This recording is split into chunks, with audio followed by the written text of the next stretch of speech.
Pakikinabangan ni Ramon ang nangyari kay Marites para siya'y makabawi umano kay Marites at sila'y magkaayos.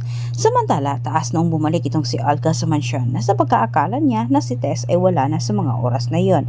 Pero sinalubong siya ni Ramon na sobrang galit ito. Diretsang kinompronta ni Ramon itong si Olga kung siya'y may kinalaman ba sa nangyari kay Marites. At nagulat naman itong si Olga, hindi niya sukat akalain na malaman ni Ramon ang kanyang pinagagawa. Binalik ni Olga ang tanong kay Ramon, saan umano nanggagaling ang pagdududa ni Ramon sa kanya, ngayong iba umano ang kanyang lakad. Dagdag ni Olga, ano umano ang kanyang dahilan para pagtangkaan ang buhay ni Marites. Nalusutan ni Olga ang mga tanong ni Ramon, napaniwala niya ito sa kanyang mga alibay.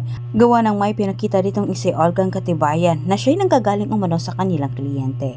Sunod namang pinanterya ni Ramon itong si David, ngunit itinanggi naman ni David ang paratang ni Ramon sa kanya at depensa nito, hindi umano niya kayang saktan ang kanyang nanay dahil nanay pa rin umano niya ito. Tilang pinagpasapasahan itong si Ramon at sa kabilang banda naman ay binigyan din ng dahilan ni Tanggol itong si Divina para siya'y pagkatiwalaan ng lubos.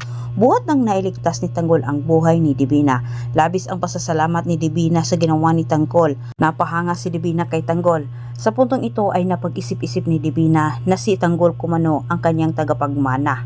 Ipamamana umano niya kay Tanggol ang lahat ng kanyang pagmamay-ari, sakaling may mangyaring masama umano sa kanya. Subalit nagalit itong si Tanggol, ayaw niyang pag-usapan ang masasamang bagay. Dagdag ni Tanggol, kailangan umano nilang pagtuunan ng panahon ang paggawa ng mga ginto para hindi umano sila maisahan ng kanilang mga kliyente.